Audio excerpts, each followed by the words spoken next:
Okay, good evening, everyone. Welcome to tonight's community conversation on restorative practices. My name is Keziah Latour, and I'm the Director of Equity and Cultural Responsiveness. The presentation is scheduled from 6 to 7, with 30 minutes allotted at the end for us to engage in conversation. The purpose of tonight's presentation is twofold.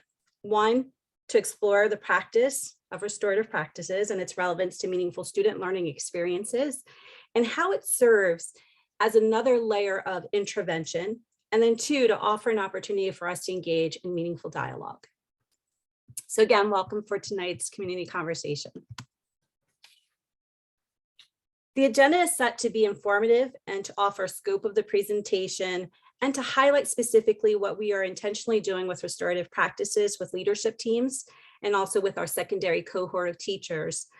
Both our leadership team and our secondary cohort of teachers received training this semester. As a reminder, as you look at this overview of what we will cover in terms of topics, you will see that we will have 30 minutes at the end to engage in a conversation.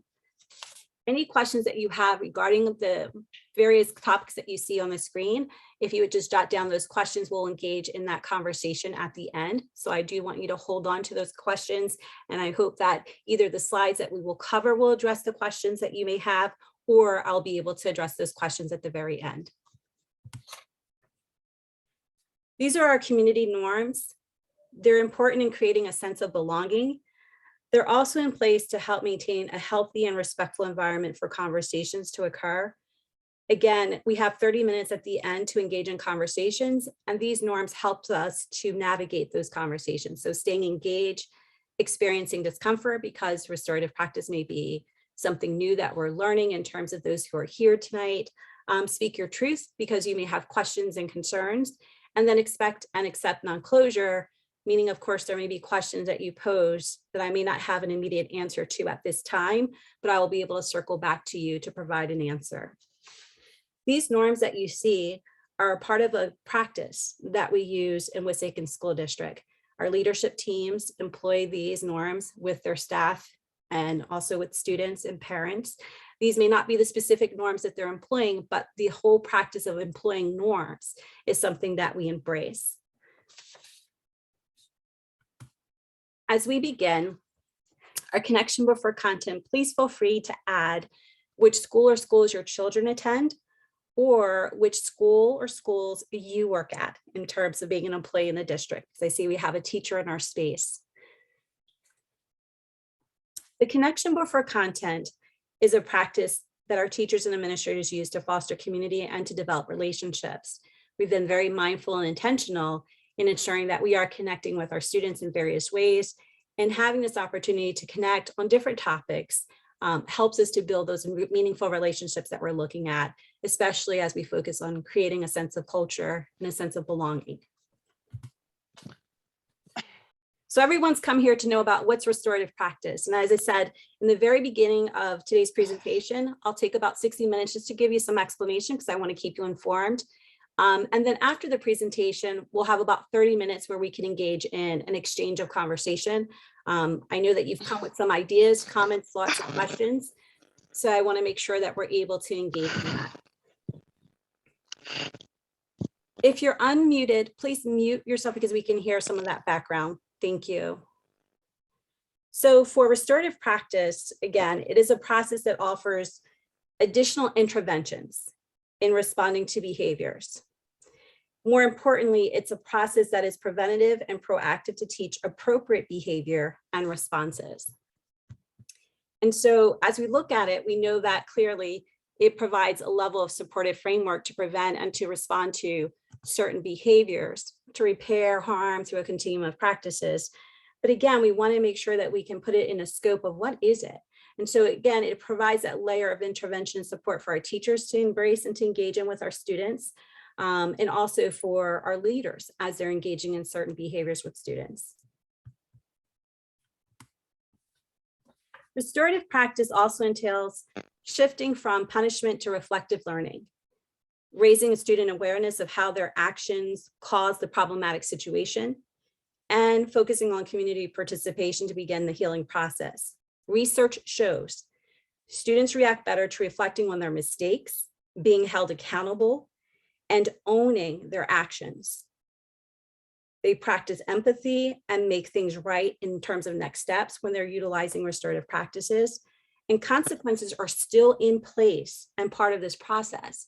So oftentimes we may hear something in terms of restorative practice moving away from consequences. And that's not so. Consequences are an integral part of restorative practices. And again, restorative practice is something that we embed into our existing code of conduct to provide additional layering of how we respond to student behavior. And I'll continue to explain a little bit more of what that means. We have traditional and restorative applications. So when we're looking at a traditional approach, we tend to look at it through the lens of consequences are given. We have school rules are broken. Resolution focuses on establishing that level of guilt. Accountability equals there's a consequence. Punishment is directed to the person who caused the harm, right? And then rules and intent outweigh whether the outcome is positive or negative. There's limited opportunity for expressing remorse or making amends. And that's in a traditional approach, right? And if we look at the traditional approach across districts and across states, this typically is what we'll find. When we're looking at restorative approach and we're trying to see like what's different, consequences are still in place. Understanding the impact becomes something that's different, right? We want to make sure that we're intentionally helping students to understand the impact that the behavior had on the individual student or the individuals or the whole community. And then taking steps to repair that harm. That's something that we focus on with the restorative approach. So it's the added learning piece that we want to make sure that we're focusing on. So people and relationships are harmed and we bring that to the forefront. It's not just about breaking of rules. This is what happened here. This is the harm that you caused to these individuals in this relationship. Then it's also about resolution, identifying accountability, the needs, and the responsibility that takes place. And the accountability in this part equals consequences, understanding that impact again and repairing that harm. In terms of person who caused harm, person harmed in school, they all have direct roles in the resolution process. Person who caused the harm is responsible for harmful behavior, receives consequences, right? And works toward those positive outcomes. But there's that opportunity given to make amends and to express remorse. And so when we're looking at the difference here, there's the caveat of the understanding the impact and that repairing the harm going forward. Like, how do I make this right? And how do I learn from this behavior? And in that is also what supports do we need to put in place to help this student, to help this individual to not, again, re-engage in such behavior that can be harmful. And that takes time. And it's done meaningfully and intentionally because the ultimate goal is that we want to change behavior. So it's about making sure that we're changing the behavior. And in order to do that, we have to change the mindset. And so this ownership piece is really important. In Wissahickon School District, our primary goal is to ensure the safety and wellness of all our students. And restorative practice entails additional measures and interventions that occur along with the issuance of consistent consequences per the code of conduct. These practices embed intentional learning opportunities focused on the specific offense to mitigate its reoccurrence. Certain behaviors will require clear and immediate responses. For example, should a student bring a weapon to school or should a student engage in a physical altercation? Our code of conduct clearly establishes the immediate consequence and action that the school will take in these isolated and specific examples. So when we're looking at those safety concerning behaviors that warrant an immediate response, we take a different approach there. And it is dictated, it's defined very clearly in our code of conduct. When we're looking at the traditional and the restorative application, we can see this through the lens of students' behavior is disruptive in a class. So what can I do as a classroom teacher to address that disruptive behavior? Do I send them out of the class? Do I send them to the principal? Do I send them to the assistant principal? What are some of the things that I can do? So with restorative practice, it provides certain steps, measures, interventions that classroom teacher can access before sending the student down to receive an office-issued intervention. So what are some of those interventions? And that's something that we want to focus on. When we're looking at restorative practice, we have this fundamental hypothesis that comes to play, and it's that human beings are happier, more cooperative, and productive, and more likely to make positive changes in their behavior when those in positions of authority do things with them rather than to them or for them. And again, I've already made an indication as to when those exceptionalities would take place. Like if we're talking about behavior that is something that is going to impede upon the safety of someone else, that's different. But when we're looking at other things in terms of this, this is where we can kind of engage that student in those conversations. So research, what does it say about the benefits of restorative practices? Because we want to use evidence-based practices. Well, it states clearly that restorative practice has been found to help students take responsibility. When students take ownership of the conflicts they created, they develop self-awareness of how their actions can negatively affect someone. Instead of blame shifting, students realize where they went wrong and find positive ways to repair their mistakes. Make students aware of consequences. When students discover what they could lose, they might think twice about their actions and reactions. Teach students conflict resolutions, helps them to solve problems through communication, patience and understanding instead of fighting. Encourage them to talk about their feelings, brainstorm good solutions, and set goals to maintain peace. Other good resolutions include helping them to, find ways of strategizing how to approach different situations. The earlier we teach this behavior, these approaches, the ways of being in conflict or the ways in navigating conflict, that will have an advantageous point and output for students as they go into the secondary level. As we go into communication skills, we see that research also shows that restorative practice in being proactive, preventative, and responsive, it focuses on teaching behavior, how to engage in conversations to resolve conflicts before incidents escalate. So again, when we're looking at restorative practice, we're looking at it as another measure or intervention that teachers and building principals or assistant principals can access. When we're looking at our code of conduct, currently, if we have certain behaviors, it goes through our progressive discipline. It's incident 1, incident 2, incident 3. And so the interventions will be nestled in there as to how we respond to different things. And as I said before, when we're talking about something in terms of safety, then we know immediately what we need to do, and that requires a different pathway for us.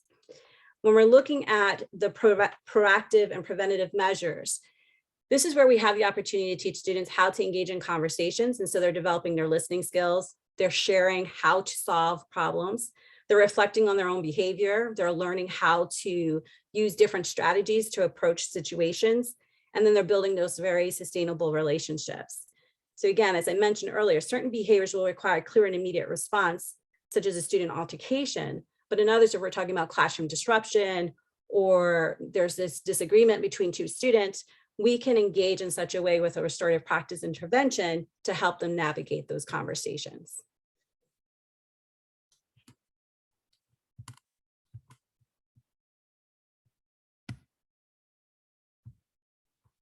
So additional benefits. Research also shows that when we're looking at restorative practice, the whole school community benefits from it, right? So we see that in terms of building healthy relationships between educators and students, that's something that happens as a result of restorative practices as well. In our district, what we're focusing on, of course, is ensuring that we're creating a culture of belonging and dignity, right? For our students, we want them to feel that they belong in our school community. We are intentional in building relationships with students and providing them with opportunities to identify problems and then to solve those problems. Restorative practice falls into that as another measured interventions. As our district continues to look at a systemic approach to addressing different concerns and different ways for us to engage our students, restorative practice becomes one of those layered interventions that we're employing. We see that through the research that's there and the benefits that are highlighted. It reduces and prevents and improves harmful behavior, repairs harm, restores positive relationships, resolves conflicts, and address and discuss the needs of the school community. So again, those are some of the benefits that we have found with research in terms of restorative practice. As we continue looking at some of the research findings, and I want to pause for a second, I'm going to go through this slide on the findings that we have here in terms of the research, but as an indicator too, I'm going through various slides. If there are questions that you have, just as a reminder, just write those down, because after the presentation, we'll have approximately 30 minutes of engagement where you can pose those questions that you have. With our research findings, we see that there's increased safety and harmony. So there's studies done that really focused on restorative practices in schools in the US, the UK, Canada, and New Zealand. And what they found was that the restorative methods reduce suspensions and detentions, increase safety and harmony, and lessen stress for teachers. There were some additional reports on restorative practice that was found that showed that it resulted in improved school climate. Other reports indicated that restorative practice has led to increased student connectedness, greater community and parent engagement, improved student academic achievement, and the offering of support to students from staff. So as we continue to look at the research, it does show that there are many positive benefits, including reports highlight decreases in discipline disparities, fighting, bullying, and suspensions as a result of restorative practice implementation. So tonight, as I stated, I wanted to first offer the opportunity to do a restorative practice presentation. So our families, our parents and guardians were cognizant of what is it that we're doing when we're talking about restorative practice, and what is it, right? What is it? So when we are looking at different things, we had an opportunity this year to really dive into training, a part 1 and part 2, with the third part of a coaching intervention for our leadership team and our secondary cohort of teachers. In their training, they reviewed the 4 goals of restorative practices. And these are the 4 that are listed here: the building of community, managing conflict, repairing harm, and restoring relationships. As we look at these restorative measures, we know that these may be used with an individual as practice, such as a teacher responding to student behavior, off-task behavior, disruptive behavior in the classroom, but also mutually. This can happen between 2 parties. You have students who caused harm and a student who was harmed, and maybe they were friends and currently are not. And so how can we help them to participate in a restorative session, or to help them go forward so that the conflict that's building can be de-escalated? And so there are different ways that we can look at addressing behavior through a restorative lens. So in looking at restorative practice, just as a reminder, it is an intervention that we can offer. Teachers and leaders also covered the 4 pillars of restorative practice. And these I'm going to highlight briefly for you because our training took 2 full days. And so in a practical sense, it's impossible for me to cover everything that, or address everything that they learned extensively. But I do think I can honor and provide you with insight as to what was covered in terms of topics, so that you have a better sense of what we're learning, and then what we're employing in turn in choice of our implementation. So these are 4 pillars of restorative practices: the social discipline window, fair process, the affect script psychology, and the restorative practices continuum. Again, our district leaders and secondary cohort teachers started it in terms of the training, and they went through this for our leadership team, actually starting in the fall, going into the early winter, and then our secondary in the spring semester. And so I'm going to highlight just a few of these for you. This is the social discipline window. And with it, what it does show is just where restorative practice falls. So it describes 4 basic approaches to maintaining social norms and behavioral boundaries.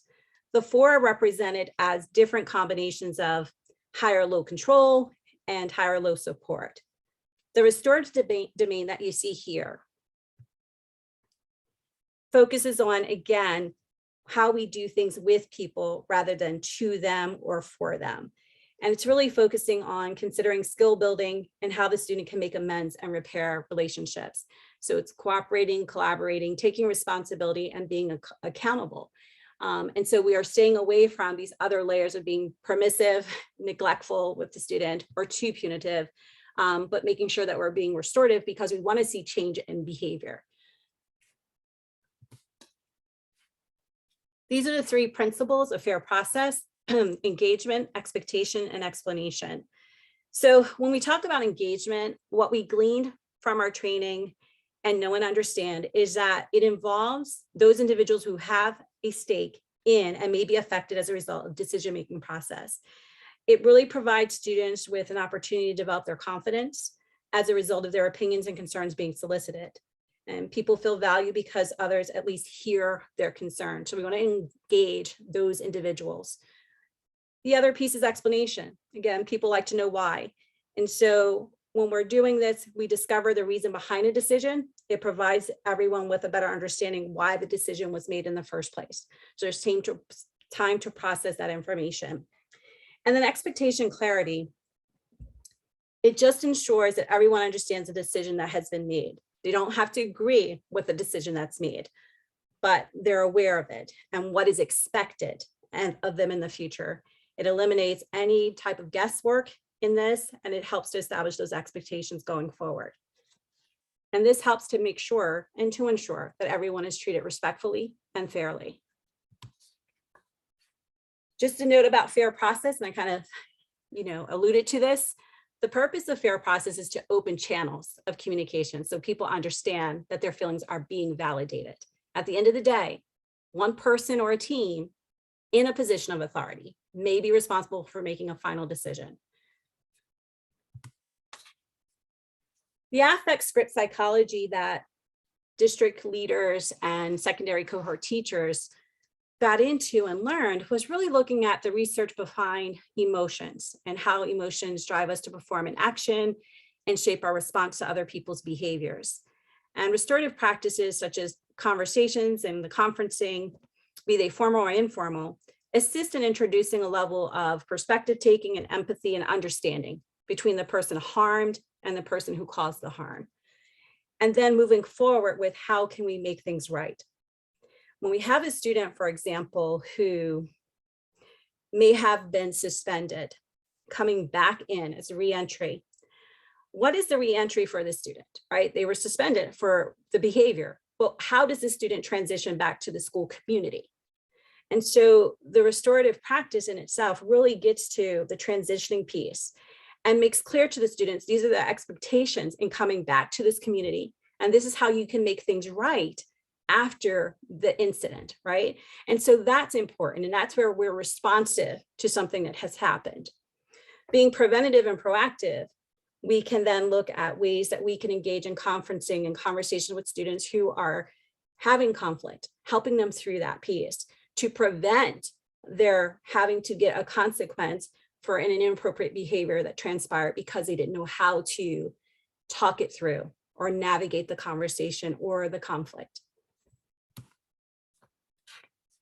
This restorative practices continuum just shows various ways that staff can actually engage in restorative practice. It looks very different. It could be affective statements. I feel when you hang with Richard that you exclude me from the group, right? So that's a child saying how he or she or they feel at that moment about a situation. And so that's important. And so those affective statements just helps to a student to be very much in tune to how they're feeling at that moment. There are restorative questions that are put in place just to have someone think about and reflect on their behavior or what's going through so they can articulate that. And that helps to de-escalate situations and to put them into concrete ways of responding. And then of course it goes all the way to a formal conference and circles and so forth. But this is just different areas that we can use. In terms of our teachers in the classroom, they're going to go through affective statements or restorative questions. They may have a small impromptu conversations with students. And again, it's to really de-escalate a behavior before it escalates to having to become an office managed behavior.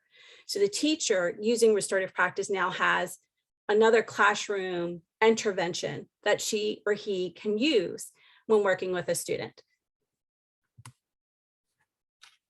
So those questions, I want to make sure that you have awareness of what those questions are that we've been looking at. So during our training, we had opportunities to look at questions to ask when someone is harmed. And the questions that you see here, the 4 in all, are those questions. What did you think when you realized what had happened? What impact has this incident had on you and others? What has been the hardest thing for you? What do you think needs to happen to make things right? And so those are just questions that you would pose to someone when they have caused harm. And so looking at these 4 questions prior to coming to Wissahickon School District, I had the opportunity to use these restorative questions actually as a classroom teacher when I was working with my students. And where there was conflict, I was able to use this piece in my role as a coordinator. Where there was a student-teacher conflict or incident that occurred, I was able to facilitate a restorative with them using these questions. And then we would see a shift or a change in the behavior. For some students, I only had to meet with them once. For another student, it could have been twice.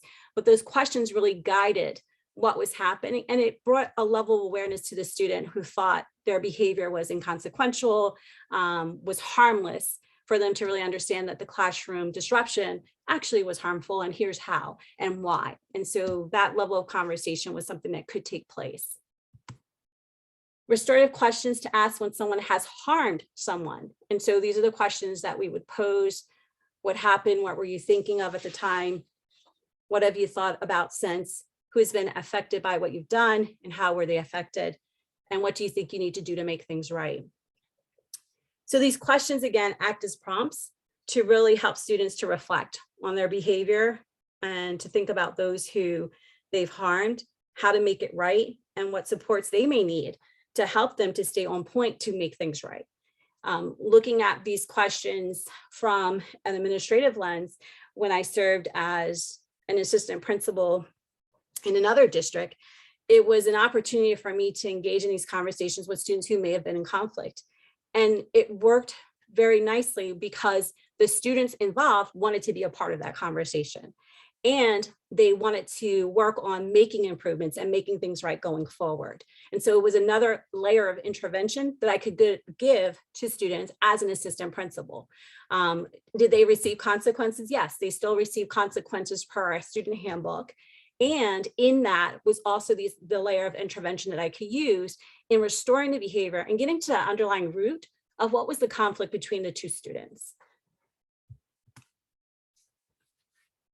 So in terms of next steps for our district, what are we doing? We're going to continue with professional learning for restorative practices, having the sessions this semester, getting us started with our secondary cohort and our leadership team in the fall and into the winter was the right step to take and was definitely intentional in measure. And then we're going to continue to ensure that the entire staff has been trained in restorative practices. We know that when we're looking at systemic concerns and we want to make systemic improvements, we have to have a systemic approach. And restorative practices falls within that framework of providing an additional intervention to help us to respond to certain behaviors. And so it's going to be integrated into existing responses. And revising our code of conduct to include the restorative interventions is also part of our next step. We're going to continue to build a community of belonging through dignity for our students and staff and our families. And again, employing these responsive practices to engage students in learning. We want to be proactive and preventative. So if we get started on this early, teaching students how to resolve conflicts, how to engage in conversation, we can help to mitigate some of the concerns that we see as they get older at the secondary level. Again, another thing that's going to be an important caveat for us too is the research shows very clearly that student engagement decreases behavioral concerns. So as we continue to be responsive in our practices in the classroom, we'll continue to focus on student engagement. So as parents and guardians at home, I always like to provide a home extension. And I thought about this very intently because I want it to be respectful and I want it to land well. And I think when you're looking at restorative practices, the awareness piece is prominent. So I think as I look at this very closely, the way that the home front can help us at the building level that we're working in and across our district is really just making sure there's an extension of understanding of restorative practices at home for the children. The first thing is, again, just explaining to them that restorative practice is a process that includes being held accountable for behaviors. And it takes the form of receiving consequences for unacceptable behavior, understanding the impact of one's actions on others, and then repairing harm. The second thing is reviewing the questions and seeing if they're ever of use in conversation. And I wanted to be explicit with this and say awareness of the questions, because these are the types of questions we're going to begin with. You know, when we're seeing students who engage in conflict, maybe someone snatches someone's crayons or someone tears up someone's paper. What happened? What were you thinking and feeling at the time? You know, and then what have you thought about since it happened? And these types of questions really get students in touch and in tune with their own feelings, and then thinking about how someone else has been impacted by their reaction so that they can shift to being responsive in their actions. So as we go forward, this is something that I just wanted to have as a takeaway for you. Just being aware of these questions that we're using in our classrooms, in our offices, when we're working with students, just to get them reflecting on behavior and owning it, and then finding ways to move forward to reduce and remove that harm. Okay, so this now concludes our presentation portion. And so I'm going to open it up for questions, and I will stop my share. All right. Thank you so much for your attention during the presentation.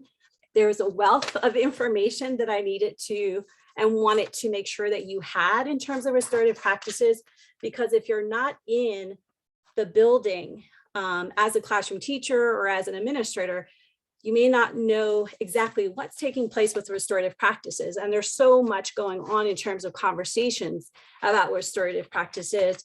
I wanted to explain clearly what it is for us at Wissahickon School District and how we're using it as an additional intervention to help us with engaging students.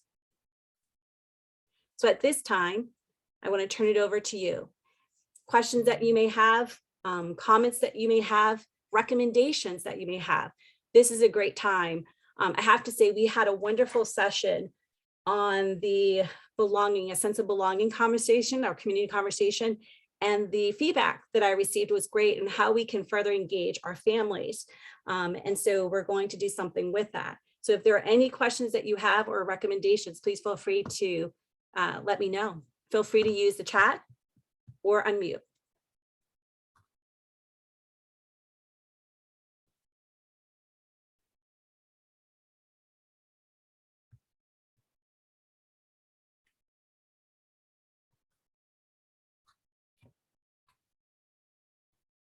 Well, I hope that's a good sign and I didn't put anyone to sleep.